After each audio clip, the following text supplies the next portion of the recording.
আসসালামু আলাইকুম। আহ, 11তম বেসরকারি শিক্ষক নিবন্ধন পরীক্ষার 2014 সালের পরীক্ষার প্রশ্ন সলভিং ক্লাসে সবাইকে স্বাগত জানাচ্ছি। আপনাদের বিগত সালের প্রশ্ন থেকে অ্যানালাইসিস করে দেখা গিয়েছে যে 70 থেকে 80% প্রশ্নই কমন আসে। তো এই জন্য আমাদের আজকের আয়োজন, সেটা আমাদের এখানে সিরিজ আয়োজন, সেটা হচ্ছে আমরা 1 থেকে একবারে 18তম নিবন্ধন পর্যন্ত যে প্রশ্নগুলো এসেছে সাধারণ জ্ঞান থেকে, সেগুলো আমরা হচ্ছে তো এটা হচ্ছে আমাদের একটা চ্যালেঞ্জ।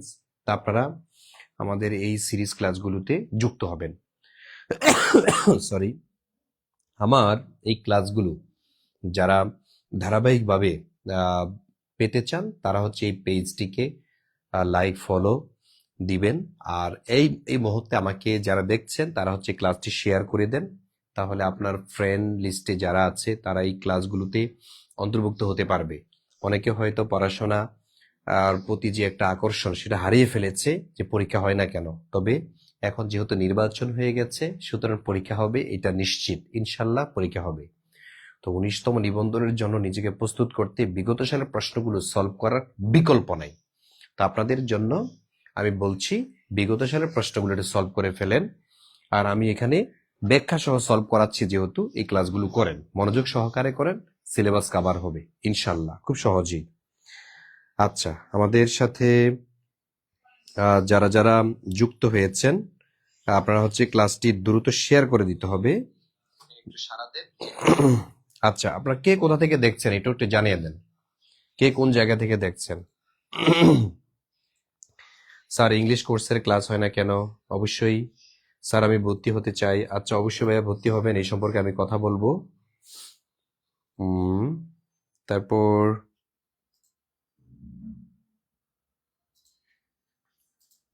আচ্ছা, দ্রুত শেয়ার করতে হবে, দ্রুত শেয়ার করতে হবে। আলহামদুলিল্লাহ, আমি ভালো আছি। Share done, share done, share done. Okay, আমাদের শেয়ার ডান করেছেন ইমরান হাসান। ইমরান শেয়ার ডান লিখেছেন। তারপর হচ্ছে কষ্ট নিয়ে বেঁচে আছি, আইডির নাম। তারপরে দীপঙ্কর পদ্ময় গোপালগঞ্জ থেকে, গাইবান্ধা থেকে দেখছেন আমাকে। আপনারা আরো দ্রুত শেয়ার করতে হবে, কারণ সময়, আমি অল্প সময়ের মধ্যে এটা সম্পূর্ণ করাবো ইনশাল্লাহ। আমি ক্লাসটি এখনই শুরু করে দিব। তো যারা যারা আমার সাথে যুক্ত হয়েছেন, অতি দ্রুত দ্রুত শেয়ার করে দিতে হবে। ক্লাস কি শুরু করব? বলেন, আপনারা সিদ্ধান্ত নেন। এখানে উপস্থিতি একেবারে কম, একেবারেই কম, সুতরাং উপস্থিতি বাড়ান। ক্লাস শুরু করতে হলে উপস্থিতি বাড়াতে হবে, তাহলে আমি আমার ক্লাস শুরু করছি। যেহেতু আপনাদের জন্য আয়োজন, আপনারা যদি উপস্থিত না হন তাহলে এই ক্লাসগুলো নেওয়ার আমাদের কোনো দরকার নেই।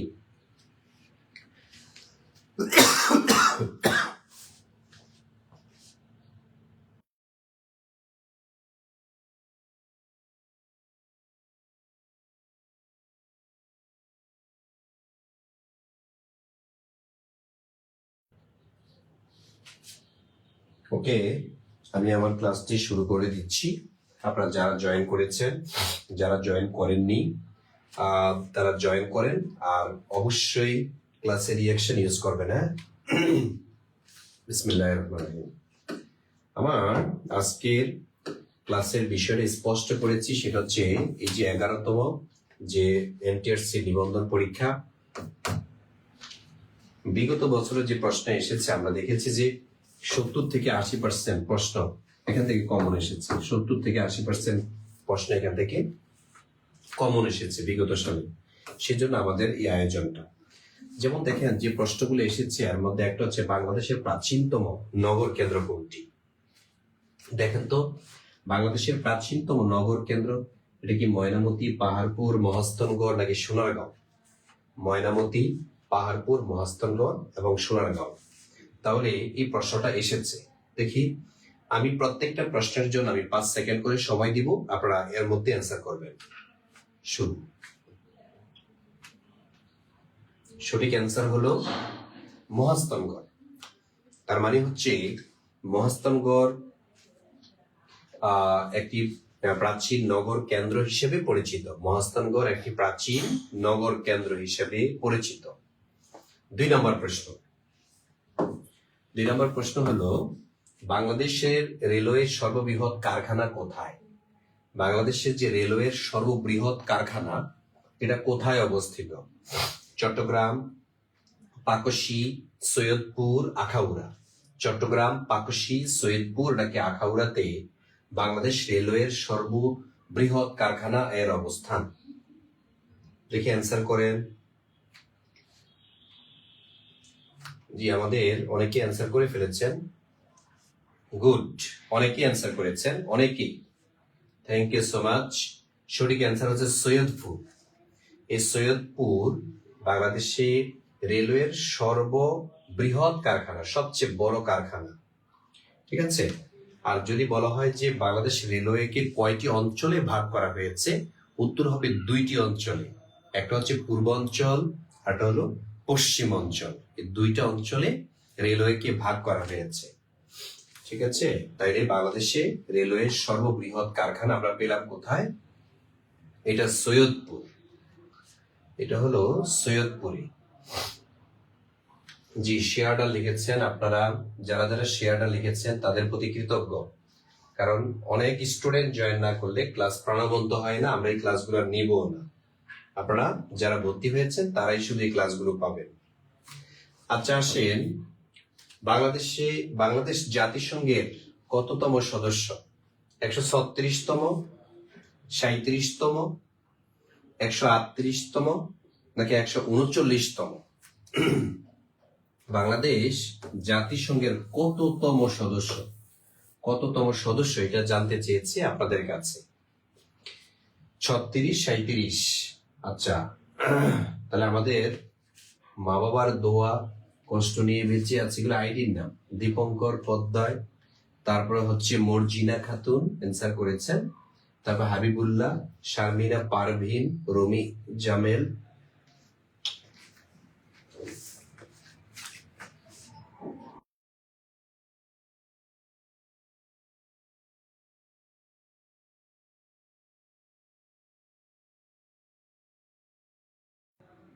Thank you so much. যারা যারা 136 কে অ্যান্সার করেছেন তাদেরটি সঠিক হয়েছে।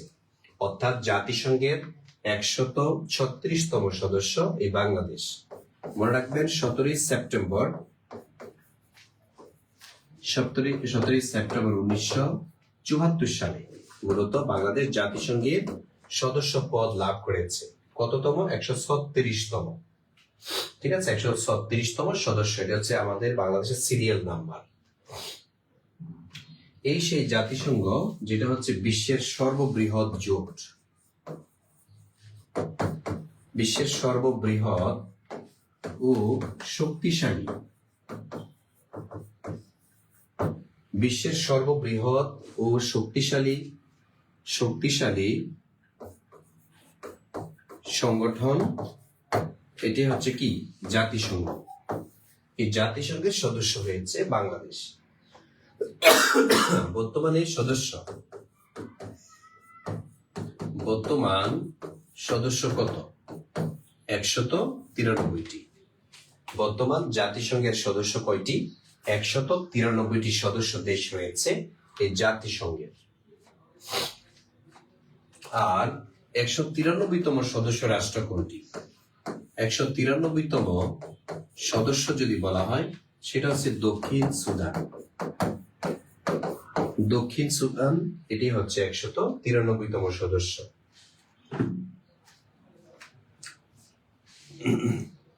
193তম সদস্য হলো দক্ষিণ সুদান, বা সর্বশেষ সদস্য হলো এই সেই দক্ষিণ সুদান, যারা সর্বশেষ স্বাধীনতা লাভ করেছিল পৃথিবীতে। আর এটা হয়েছিল কবে?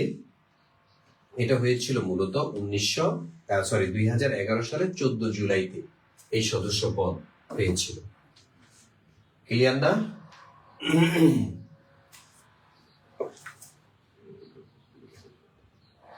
ঠিক আছে, এবার আসেন পরের প্রশ্ন। 4 নম্বর প্রশ্নে আমরা আসি।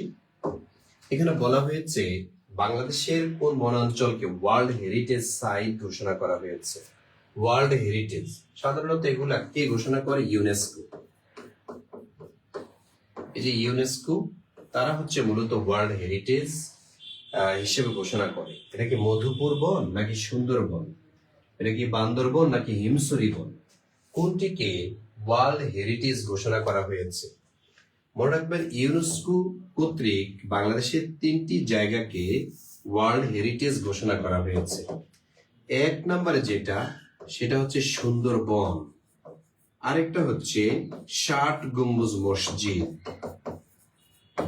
60 গম্বুজ মসজিদ আরেকটা আছে, সেটা হচ্ছে তাহলে সুন্দরবন, 60 গম্বুজ মসজিদ, আরেকটা আছে সেটা হচ্ছে পাহাড়পুরের বৌদ্ধ বিহার, পাহাড়পুরের বৌদ্ধ বিহার, পাহাড়পুরের বৌদ্ধ বিহার। এই 3টা হচ্ছে ওয়ার্ল্ড হেরিটেজ হিসেবে পরিচিত। ঠিক আছে, তার মানে দেখেন তো কোনটা পরে এখানে, এখানে হচ্ছে পরে সুন্দরবন। এই সুন্দরবন হচ্ছে ওয়ার্ল্ড হেরিটেজ হিসেবে ঘোষণা করা হয়েছে, ইউনেস্কো কর্তৃক বিশ্ব ঐতিহ্য ঘোষণা করা হয়েছে। ওয়ার্ল্ড হেরিটেজ শব্দের অর্থ হচ্ছে বিশ্ব ঐতিহ্য। ঠিক আছে, ওয়ার্ল্ড হেরিটেজ মানে কি? বিশ্ব ঐতিহ্য। এই বিশ্ব ঐতিহ্য হিসেবে ঘোষণা করা হয়েছে এই সুন্দরবনকে। ঠিক আছে না?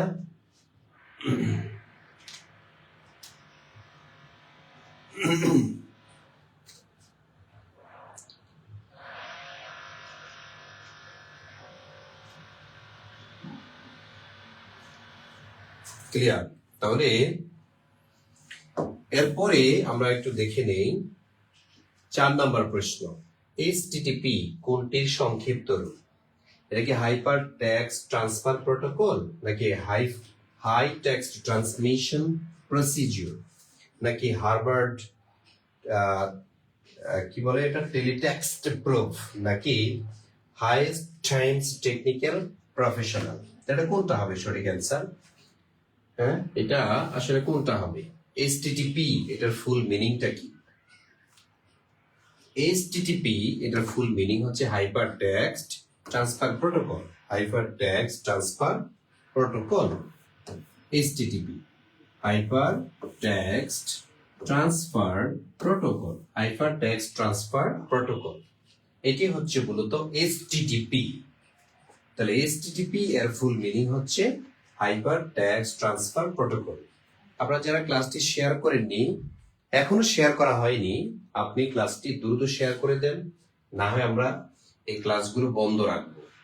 আমাদের এখানে কাঙ্ক্ষিত আমাদের যে একটা লিমিট, সেই স্টুডেন্ট কিন্তু জয়েন না করলে এই ক্লাসগুলো হবে না।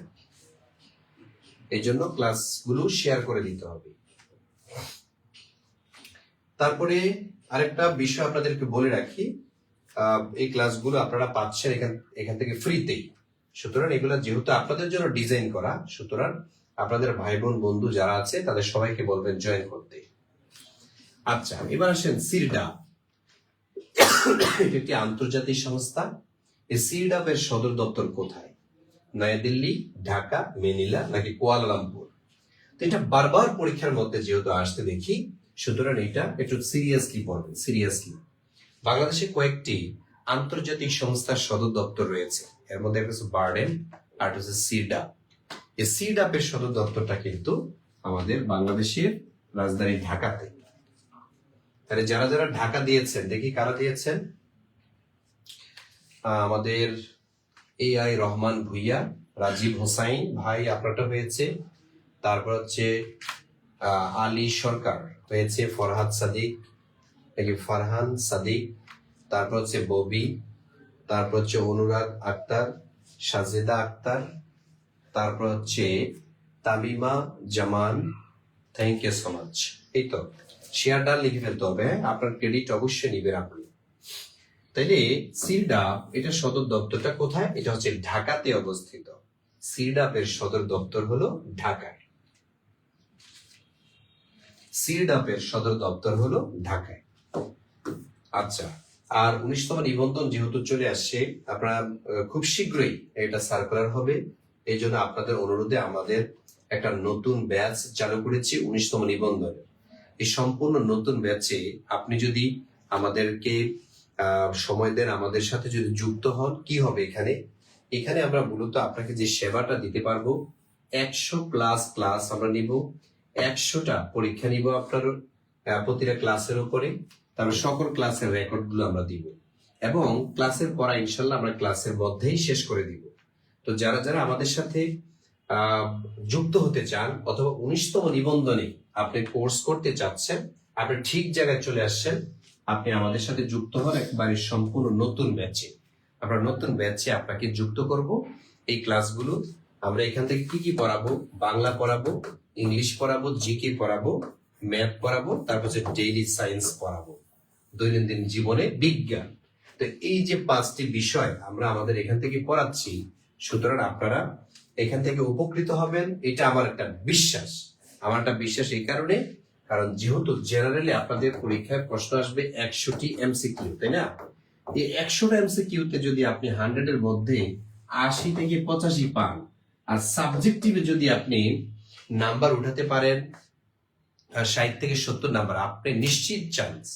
কারণ 19তম নিবন্ধন কিন্তু আগের মতো থাকছে না, ঠিক আছে? আপনাকে ওই যে রিটেনের জন্য ওয়েট করতে হতো, এরকম কোনো চান্স নাই। আবার সার্টিফিকেট, ভাইবা দিয়ে সার্টিফিকেটের জন্য আপনার দৌড়াদৌড়ি করতে হতো, এই ঝামেলাটা এখন আর নাই। ভাইবা হবে, চাকরি হয়ে যাবে, ঠিক আছে? সেজন্য 19তম নিবন্ধনটা অন্যান্য নিবন্ধনের তুলনায় যেহেতু সহজ, সুতরাং আপনাকে যেটা করতে হবে সেটা হচ্ছে এখনই আপনাকে এনরোল করতে হবে, আমাদের সাথে যুক্ত থাকতে হবে, নাইলে হবে না। এটা ভাইবে থাকতে হয়, আপনি লেগে থাকতে হয়। আপনি যদি মনে করেন যে হলে হলে, না হলে নাই, পরীক্ষার 15 দিন আগে আমি ভর্তি হব, একটু দেখবো, একটু দেখলে ওয়াও চান্স পেয়ে যাব, এত সহজ না ভাইয়া, এত সহজ না। সুতরাং আপনাকে আগে থেকে প্রস্তুতি নিতে হবে। আমাদের এই নাম্বারে আপনি বিকাশে 1199 টাকা দিবেন, হ্যাঁ, এই মুহূর্তে যারা ভর্তি হবেন। কিন্তু আমরা নির্ধারণ করেছিলাম 3000 টাকা, কিন্তু লাইভে যেহেতু আপনারা যুক্ত হয়েছেন, আমার এত কষ্ট করে ক্লাস করতেছেন, সেই জন্য আপনাদের একটা ডিসকাউন্ট দেওয়া হয়েছে 1199 টাকা। এই কোর্সে আপনি যদি যুক্ত হন, তাহলে এই নাম্বারে বিকাশ নগদ থেকে সেন্ড মানি করবেন, 01767265758। এই নাম্বারে বিকাশ থেকে সেন্ড মানি করবেন, অথবা নগদ থেকে সেন্ড মানি করবেন, তারপর লিখবেন সেন্ড মানি ডান, সেন্ড মানি ডান। আর যারা যারা আমাদের কোর্সে ভর্তি হতে চান কিন্তু এখন সমস্যায় আছেন, তারাও আমাকে বলবেন, এখানে কমেন্টে জানাবেন, স্যার আমার ইচ্ছা আছে ভর্তি হওয়ার, ঠিক আছে, আমার ইচ্ছা আছে ভর্তি হওয়ার। এরকম কেউ কি আছেন কিনা যে স্যার আমি ভর্তি হতে চাই? যদি থাকেন, আপনাদের জন্য আমার একটা বিশেষ নসিহা আছে আপনাদের প্রতি। আমরা এমনি আপনাদেরকে যুক্ত করে ফেলবো না, আমাদের কিছু কথা আছে, এই কথাগুলো যদি মানেন তাই আপনি ভর্তি হন, আদারওয়াইজ হওয়া দরকার নেই, ঠিক আছে? কথা শুনতে হবে। আচ্ছা, কারণ কথা না শুনলে দেখা যাচ্ছে যে আপনি এখানে ভর্তি হয়ে লাভ হবে না। আচ্ছা, আমি বিকাশ নাম্বার দিয়ে রাখলাম, আপনারা ভর্তি হয়ে যান, ঠিক আছে? ভর্তি হয়ে জাস্ট একটা মেসেজ দিয়ে এই নাম্বারে, হোয়াটসঅ্যাপ নাম্বারে, সাথে সাথে আপনাকে গ্রুপে অ্যাড করব, ওখান থেকে ইনফরমেশন পাবেন। আসেন, স্যার কোন বছর প্রতিষ্ঠিত হয়? 1975, 85, 87 নাকি 97-তে এই সার্ক প্রতিষ্ঠিত হয়েছিল? আরে, সার্কের প্রতিষ্ঠাতা স্বপ্নদ্রষ্টা ছিলেন সেই প্রেসিডেন্ট জিয়াউর রহমান, কিন্তু সেই সার্ক আসলে ওই বছর প্রতিষ্ঠিত হয় না। 1980 সালে তিনি স্বপ্নটা দেখেছিলেন। 1981 সালে জিয়াউর রহমানকে হত্যা করা হয়, শহীদ করে দেওয়া হয়েছিল, যার কারণে তিনি এটা প্রতিষ্ঠা করে যেতে পারেননি। তবে এটি প্রতিষ্ঠিত হয়েছিল তারও 5 বছর পরে, 1985 সালে। এই যে 1985 সালে তোমার হচ্ছে এই সার্ক প্রতিষ্ঠিত হয়েছিল। তার মানে কোথায় বলেন তো, অ্যান্সার কোথায়? 1985। কারা কারা এটা পারতেন? নতুন ক্লাস কবে থেকে? আমরা রুটিন দিয়ে দিও ভাইয়া, ইচ্ছে আছে ভর্তি হবে ইনশাআল্লাহ। হ্যাঁ, ভর্তি হবেন। খুব, আপনি যদি ভর্তি না হন তাহলে আপনি পিছিয়ে যাবেন ভাই। যে ভাইয়া আপনারা কি পরীক্ষার 1 সপ্তাহ আগে ভর্তি করাবেন না? করাবো, কিন্তু তখন তো আপনি সিলেবাস গুছাতে পারবেন না। সিলেবাস গুছানোর এই একটা সময়, এখন চাপ কম, এই কম সময়ের মধ্যে আপনি সিলেবাসটাকে কভার করে ফেলতে পারলে আপনি তখন দেখবেন যে বীরের মতো আপনি শুধু রিভিশন দিবেন, তখন রিভাইজ দিবেন, ঠিক আছে? এই যে এখন আমাদের অনেক ভাই বোন দেখেন, এখানে অনেকেই ভর্তি হয়ে গেছে অলরেডি। তো যারা যারা ভর্তি হয়েছে তারা তো অলরেডি ক্লাসগুলো পাচ্ছে, রেগুলার ক্লাস, ঠিক আছে? আজকেও আমাদের যারা পেইড বেসে ভর্তি হয়েছে তাদের আজকেও ক্লাস আছে। সুতরাং আপনি কিন্তু এখান থেকে বঞ্চিত হয়ে যাচ্ছেন। আপনি 1 সপ্তাহ পরে ভর্তি হইলে আপনার লস। সুতরাং এক সপ্তাহ আগে ভর্তি হন, যেহেতু হবেনি। ঠিক আছে, সিদ্ধান্ত আপনার, আপনি কি করবেন সেটা সিদ্ধান্ত আপনার। তাই 1985 সালে এই সার্ক প্রতিষ্ঠিত হয়েছিল। সার্কের সদর দপ্তরটা কোথায়? পরীক্ষাতে আসে। সার্কের সদর দপ্তর যদি বলা হয়, সার্কের সদর দপ্তরটা হচ্ছে নেপালের কাঠমান্ডুতে। নেপালের কাঠমান্ডুতে সার্কের সদর দপ্তর।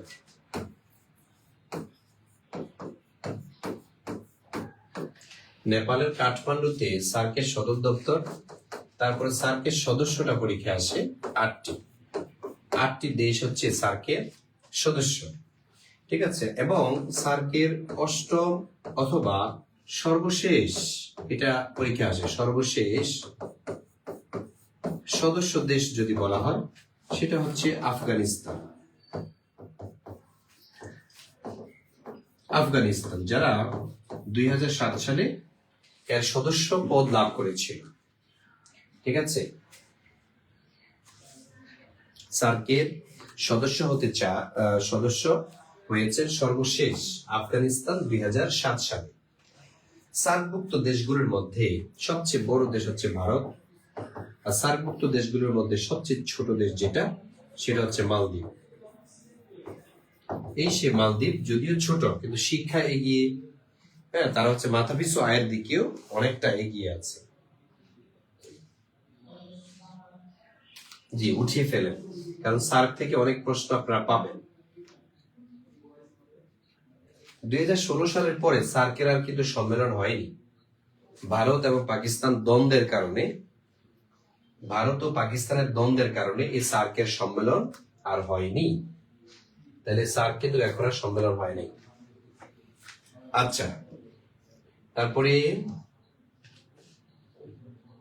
হ্যাঁ স্যার, আমাকে গ্রুপে অ্যাড করেন নাই কেন? আচ্ছা, কোন গ্রুপে? আপনি যদি ভর্তি হয়ে থাকেন তাহলে আপনাকে গ্রুপে অ্যাড করা হবে আপু। আমাদের যে এখনই আপনাকে অ্যাড করে দেওয়া হবে। আপনি যদি ভর্তি হন তাহলে আমরা আমাদের একটা সিক্রেট গ্রুপ আছে, পার্সোনাল গ্রুপ আছে, ওখানে আপনাকে অ্যাড করব। সেখানে আপনার পেইড বেসের ক্লাসগুলো থাকবে, রেকর্ড ক্লাস থাকবে। কবে থেকে শুরু হবে? অলরেডি আমাদের একটা বেস চলমান, এখন নতুন আরেকটা বেসে আমরা ভর্তি করাচ্ছি। ঠিক আছে, একটা বেস অলরেডি চলমান হয়েছে, আপনাদেরকে ওখানে যুক্ত করে দিব। হ্যাঁ, ওটা করতে পারলেন, কোনো সমস্যা নেই। হচ্ছে স্যার, হ্যাঁ, সিক্রেট গ্রুপের মধ্যে ক্লাস হইতেছে। সিক্রেট গ্রুপের মধ্যে একের পর এক কিন্তু ক্লাস হয়।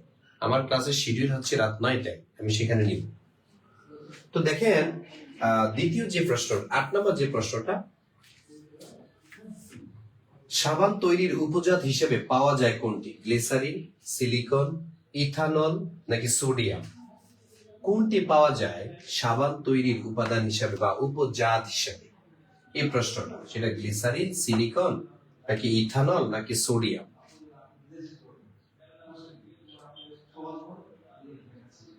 দেখি অ্যান্সার করেন। গ্লিসারিন বলেছেন আমাদের অনেকেই, গ্লিসারিন বলতেছেন।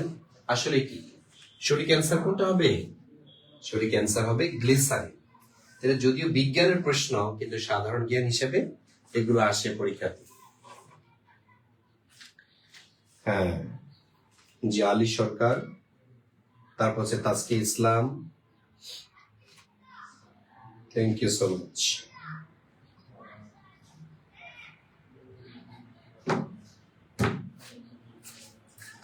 তারপরে পরের প্রশ্ন, কীট পতঙ্গ সম্পর্কিত বিদ্যা হলো জিওলজি, অ্যানথ্রোপোলজি, এনটোমোলজি নাকি নিউরোলজি? কীট পতঙ্গ সম্পর্কিত বিজ্ঞান, এটা ঢাকা বিশ্ববিদ্যালয় ভর্তি পরীক্ষাতেও এসেছে। মনে হয় ঢাকা বিশ্ববিদ্যালয় ভর্তি পরীক্ষা এসেছে 2013 সালে। ঠিক আছে, এই প্রশ্নটা দেখেন আপনাদের নিবন্ধনে কিন্তু এসেছে। যেহেতু নিবন্ধনে আসছে, তাহলে বলেন তো এটার সঠিক অ্যান্সার কোনটা হবে? সঠিক অ্যান্সার হবে এনপোমোলজি। এনপোমোলজি এটাই হচ্ছে কীট পতঙ্গ সম্পর্কিত বিদ্যা, এনপোমোলজি। কীট পতঙ্গ সম্পর্কিত বিদ্যা। তারপরের প্রশ্ন আমি আবারও বলে দিচ্ছি, আমাদের এখানে 19তম নিবন্ধনের জেনারেলের ফুল কোর্স আমরা চালু করেছি। আপনারা যারা ভর্তি হতে চান সম্পূর্ণ নতুন ব্যাচে আপনি ভর্তি হতে পারবেন, এখনই ভর্তি হতে পারবেন। এখন ভর্তি হলে সুবিধা কি? এখন ভর্তি হচ্ছে 3000 টাকার কোর্স মাত্র 1199 টাকা, 19তম নিবন্ধন পর্যন্ত আমরা পড়াবো। যারা ভর্তি হবেন তারা নিচে দেওয়া নাম্বারটি স্ক্রিনশট দেন, এই নাম্বারে বিকাশ নগদ থেকে সেন্ড মানি করে দিবেন, আমরা গ্রুপে আপনাকে অ্যাড করে দিব।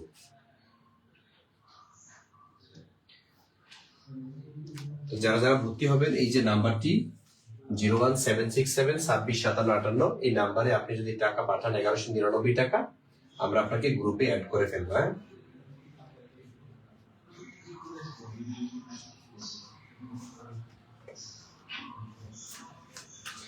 এখন আসেন 10 নম্বর প্রশ্ন। নায়াগ্রা জলপ্রপাত কোথায় অবস্থিত? জলপ্রপাত এটা কোথায় আসলে? যুক্তরাষ্ট্র, কানাডা, যুক্তরাষ্ট্র, মেক্সিকো, নাকি কানাডা, অস্ট্রেলিয়া, নাকি যুক্তরাষ্ট্র, ব্রাজিল? এটা কোনটা হবে? নায়াগ্রা জলপ্রপাত কোথায় অবস্থিত? যুক্তরাষ্ট্র কানাডাতে, নাকি যুক্তরাষ্ট্র মেক্সিকোতে? তাইলে আপনারা নিশ্চয় জানেন বাংলাদেশ বিশ্বের সর্বোচ্চ জলপ্রপাতের নামই কিন্তু নায়াগ্রা, এবং এটা ভয়াবহ একটা, এটা দেখলে অনেকে ভয় পায়। হাজার হাজার মানুষজন এই জলপ্রপাতটা দেখতে যায়, অনেক সুন্দর, অনেক দূর থেকে দেখতে অনেক সুন্দর, কাছে গিয়ে অনেকে এটার সৌন্দর্য উপভোগ করে। সেটা হলো যুক্তরাষ্ট্র এবং কানাডাতে। এটা কোথায় অবস্থিত বলেন তো? যুক্তরাষ্ট্র ও কানাডাতে এই নায়াগ্রা জলপ্রপাত এর অবস্থান। নেক্সট 11, এখানে বলা হয়েছে ইউনিসেফের 14 সালে প্রতিবেদন অনুযায়ী বাল্য বিবাহে শীর্ষ দেশ কোনটি? এটা মূলত 14 সাল অনুযায়ী যে বাল্য বিয়ে কোন দেশে সবচেয়ে বেশি হয়, এটা কোন দেশে বেশি হয় দেখি। নাইজার, বাংলাদেশ, সাদ, মালি। তো এরকম প্রশ্নগুলো একটু টেকনিক অ্যাপ্লাই করলেই কিন্তু অ্যান্সার করা যায়। সাধারণত গরিব, তারপর অশিক্ষিত লোকজন যে দেশগুলোতে বেশি, সেখানে বাল্য বিয়ের হার দেখবেন অনেক অনেক গুণ বেশি। ঠিক আছে, তাহলে এই যে রাষ্ট্রগুলো, তুলনামূলক রাষ্ট্রগুলোর মধ্যে সবচেয়ে বেশি গরিব লোক এবং ইলিটারেট পার্সন বসবাস করে হচ্ছে আফ্রিকার দেশ নাইজারে। সুতরাং সঠিক অ্যান্সার হচ্ছে নাইজার। এই নাইজারে বাল্য বিয়েটা বেশি হয়। বিশ্বের, আমাদের বাংলাদেশে এক সময় এই 10-12 বছর বয়স হলে বিয়ে দিয়ে দিত, যদিও এটার হারটা অনেকটাই কমেছে, অনেকটাই এটার হার কমে এসেছে। ঠিক আছে, পড়াশোনা করার তেমন একটা সুযোগ ছিল না। দেখা যায় যে অল্প বয়সে বিয়ে শাদী হলে পরিবারের স্বামীর, বাচ্চাদের অনেক দায়িত্ব নিতে হয়, ফলে নিজে আর পড়াশোনা করতে পারে না, লাইফটা একবারে কেরাবেরা হয়ে যায়। তো এই জন্য মূলত হচ্ছে একটা পরিণত বয়স আসলে তখন যদি বিয়ে হয়, স্বাবলম্বী হয়। ছেলেরাও অল্প বয়সে বিয়ে করে দেখা যাচ্ছে যে না পারে বউ চালাতে, না পারে সংসার চালাতে। যদিও আমরা বলি যে রিজিকের মালিক তো রাজ্জাক, তা অবশ্যই, কিন্তু এটাও আছে যদি তোমার সামর্থ্য না থাকে তুমি বিয়েও করে না। সুতরাং সেই ক্ষেত্রে আপনাকে একটা পর্যায়ে না পৌঁছা পর্যন্ত দেখা যাচ্ছে যে এই বিয়ে শাদী করা, এটা থেকে বিরত থাকাই বেটার হবে, ধৈর্য ধারণ করতে হবে প্রয়োজন। ঠিক আছে, আর আপনারা যারা করে ফেলেছেন, এখন কি করবো ভাইয়া, এখন তো আমি বেকার, হ্যাঁ আমি তো বেকার, আমি এখন কি করবো? কিচ্ছু করার নেই, করে ফেলছেন, ভালো করছেন, আলহামদুলিল্লাহ বলেন। ঠিক আছে, অন্তত পাপ থেকে মুক্তি পাইছেন। এখন যেটা করতে হবে সেটা হচ্ছে রিস্ক নিতে হবে, পরিশ্রম করতে হবে, কথা শুনতে হবে। শুনে হলেও 2026 সালে আপনার পরিচয়টা নিয়ে নেন, এটাকে লেন্দি করবেন না। 2026 সালের মধ্যে আপনি চাকরি পেয়ে যান, দেখবেন যে আপনাকে আর ঠেকায় কি। ঠিক আছে, আল্লাহ আপনাকে সহায়তা করবেন। 2026 সাল ইতিহাসের পাতা লেখা থাকবে, আমি এমন একটা কাজ করেছি জীবনে সেরা অ্যাচিভমেন্ট 2026 সাল, আমি 26 সালে চাকরি পেয়েছি। তো এইটা হচ্ছে কি আপনার সবচেয়ে বড় একটি অবদান হবে। কোনগুলো পেইড ক্লাস এবং কোনগুলো ফ্রি ক্লাস প্লিজ? আচ্ছা, পেইড ক্লাসগুলো আপনারা এখানে দেখবেন না। পেইড ক্লাসগুলো আমরা এটা একটা গ্রুপের মধ্যে করাই, সেখানে যারা শুধু ভর্তি হয়েছে তারাই দেখতে পারে, তাদের ওখানে রেকর্ডগুলো পায়। ঠিক আছে, অন্য কেউ এগুলো দেখতে পারবে না। তাইলে আমরা দেখলাম 11 নম্বর প্রশ্ন। 12 নম্বর, ইবোলা ভাইরাস এর উৎপত্তি কোথায়? ইবোলা ভাইরাস এর উৎপত্তি কোথায়? সিয়েরা লিওনে, নাকি কঙ্গোতে, লিবিয়া, নাকি ইথিওপিয়া? ঠিক আছে, যে বাদুরের মুখ থেকে যে একটা ভাইরাস ছড়ায়, ইবোলা ভাইরাস হিসেবে পরিচিত। এর কারণে হাজার হাজার মানুষ আক্রান্ত হয়েছিল, মারা গিয়েছিল, এবং এটা মহামারী আকারে সারা পৃথিবীতে ছড়িয়ে পড়েছিল। এটা আফ্রিকার একটি দেশে, বলতে হবে কোন দেশে ইবোলা ভাইরাসের উৎপত্তি হয়েছিল।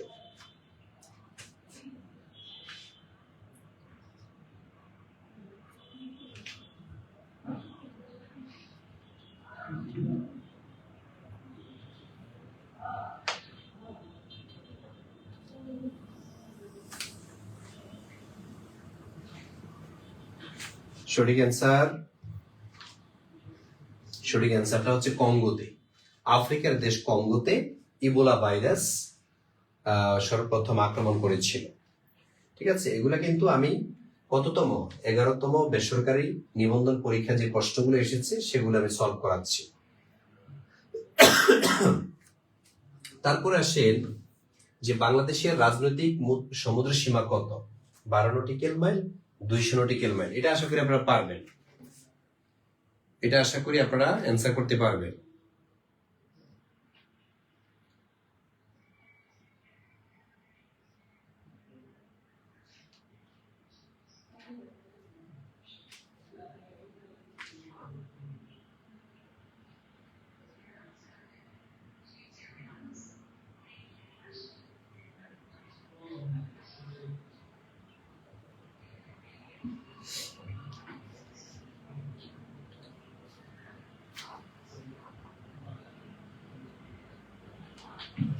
ওকে, সঠিক অ্যান্সার কি দিয়ে ফেলেছেন? তাহলে অর্থনৈতিক কি বলেছে, রাজনৈতিক সমুদ্র সীমা যদি বলে তখন সেটা হবে কি 12 নটিক্যাল মাইল।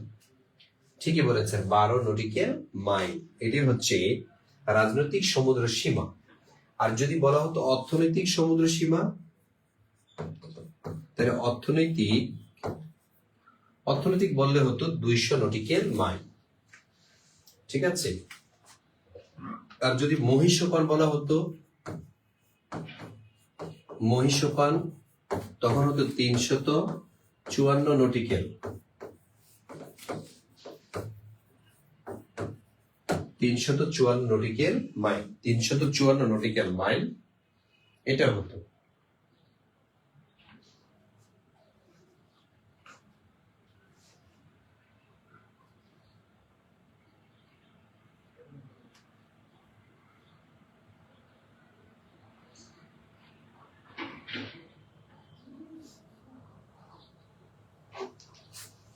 তারপরে আমরা একটু দেখে নিই 14 নং প্রশ্ন।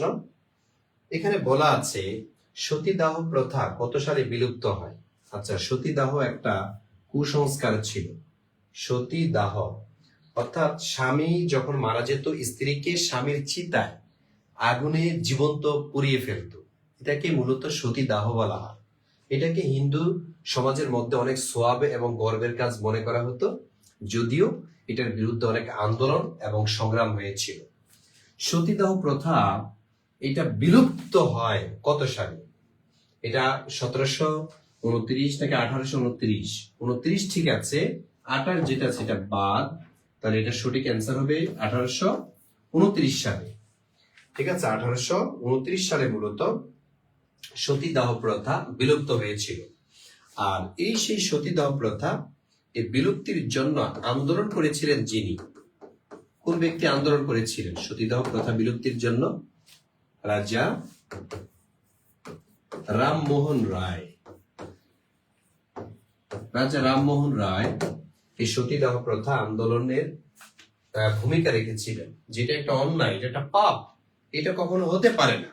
এই জন্য তিনি সারাটা জীবন কাটিয়েছেন এবং তিনি এটা সফল হয়েছেন। আবার একসময় বহু বিবাহ ছিল, তারপর হচ্ছে নারী হত্যা করে ফেলা হতো, গঙ্গাতে জল আসতো না, গঙ্গাতে যদি কুমারী নারীকে হত্যা করে তার রক্ত দেওয়া হতো নাকি জল আসতো, এরকম অনেক কুসংস্কার ছিল। এগুলোর বিরুদ্ধে তিনি কঠিন ভাবে আন্দোলন করেছিলেন এবং তিনি সফল হয়েছিলেন। ঠিক আছে, তাই এই হচ্ছে সতীদাহ প্রথার বিষয়। তাই এটা কবে হয়েছিল? এটা হয়েছিল 1829 সালে, এটার পতন হয়েছিল। ঠিক আছে, আর এটাকে অনেক সোয়াবের কাজ মনে করা হতো।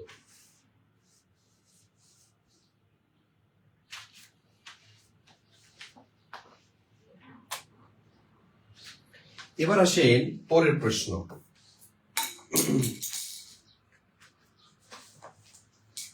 দেখে এটা অ্যান্সার করেন। বাংলাদেশের কোন অঞ্চলে বরেন্দ্র ভূমি আছে? বাংলাদেশের কোন অঞ্চলে বরেন্দ্র ভূমি আছে? আচ্ছা, আমার লাইভ চলাকালীন সময়ে যারা 19তম নিবন্ধনে ভর্তি হতে চান তাদের জন্য একটা অফার, সেটা হচ্ছে 1199 টাকা। লাইভ কেটে গেলে যারা 19তম নিবন্ধনে কোর্সে ভর্তি হবেন তাদের জন্য 3000 টাকা। আমি যতক্ষণ ক্লাস নিব প্রয়োজনে একটা প্রশ্নের অ্যান্সার কম করেন, ভর্তি হয়ে নেন আগে। তাহলে বাংলাদেশের কোন অঞ্চলে বরেন্দ্র ভূমি আছে?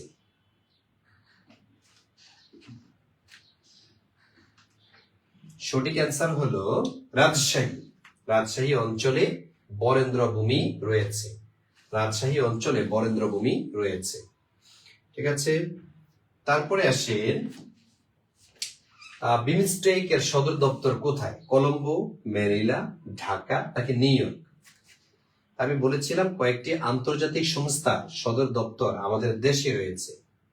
এর মধ্যে একটা হচ্ছে সিরডাপ আর একটা হচ্ছে বিমস্টেক। বলেন এটা সদর দপ্তর কোথায়?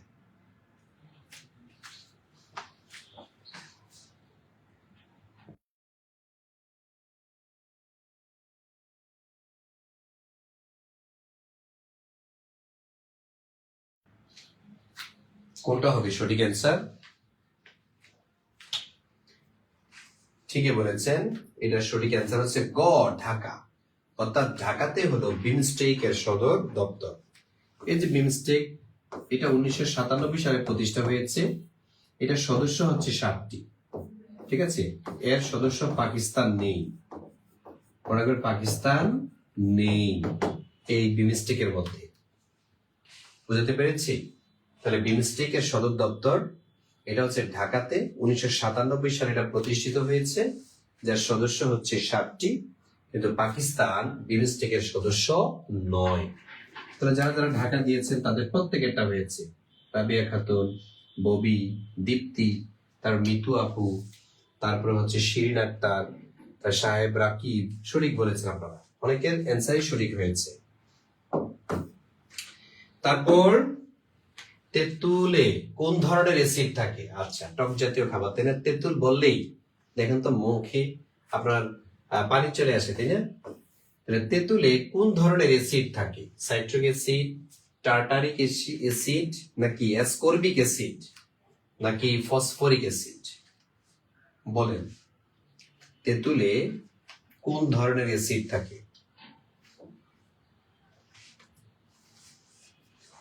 তেঁতুলে কোন ধরনের অ্যাসিড থাকে?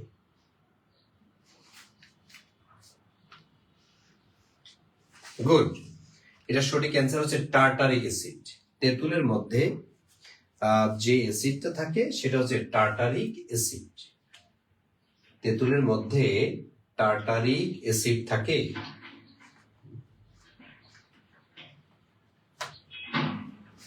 তেঁতুলের মধ্যে টার্টারিক অ্যাসিড থাকে। Thank you so much. এবার আসেন আন্তর্জাতিক শিক্ষক দিবস কোনটি? এটা সবাই পারতে হবে, একবার সবাই পারতে হবে। শিক্ষক হতে চান এটা পারতে হবে আপনাকে।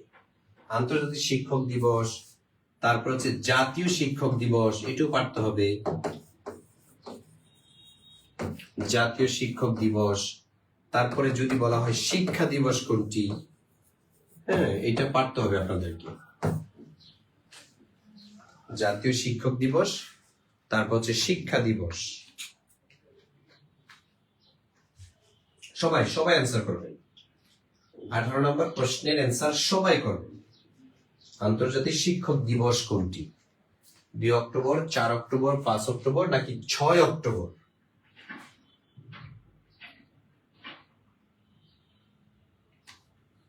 গুড গুড, সবাই পেরেছেন তাই না?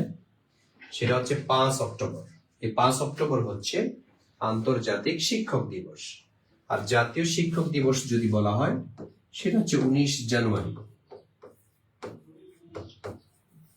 19 জানুয়ারি এটা হচ্ছে জাতীয় শিক্ষক দিবস। আর শিক্ষা দিবস যদি বলা হয় সেটা হচ্ছে 17ই সেপ্টেম্বর। 17ই সেপ্টেম্বর এটা হচ্ছে জাতীয় শিক্ষক দিবস। আবার এই সেই 17ই সেপ্টেম্বর যেই 17 সেপ্টেম্বর বাংলাদেশ জাতিসংঘের সদস্য হয়েছে 1974 সালে, এই সেই 17 নং অনুচ্ছেদের মধ্যে শিক্ষার অধিকারের কথা আছে। ঠিক আছে, 17 দিয়ে অনেক কিছু বুঝায়। 17 ডিজিটটা খুব চমৎকার একটা ডিজিট।